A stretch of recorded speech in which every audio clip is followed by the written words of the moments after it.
Magluluto po tayo ngayon guys ng ampalaya, dahon ng ampalaya po guys. Ang first step natin, lagay tayo ng mantika. Lagay tayo ng mantika guys. Lagay tayo ng sa mantika, lagay tayo ng bombay. Lagay na natin ang dahon ng ampalaya. Ito po, dahon ng ampalaya to guys ha, hindi to bunga ng ampalaya, dahon. Lagay natin ito.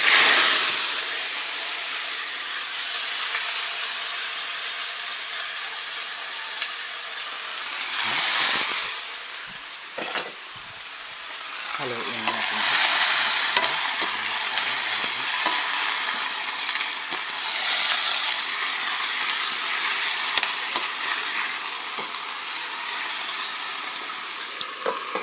Takpan natin guys. Lagyan na po natin ng itlog ang ampalaya guys. Lagyan natin asin at magic sarap lang po ang ginamit ko dito guys. Ngayon nga ito makikita guys, no, ampalaya, dahon ng ampalaya at itlog ang ilalagay ko dito. Yan lang po, walang ibang recipe, yan lang.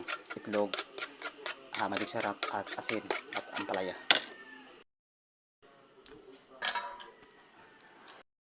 Lutuin guys, nasa 10 seconds lang, luto na ito. At na maluto po guys ang ating ampalaya, dahon ng ampalaya at guys, yan po ang diskarte sa pagluluto, ampalaya at itlog.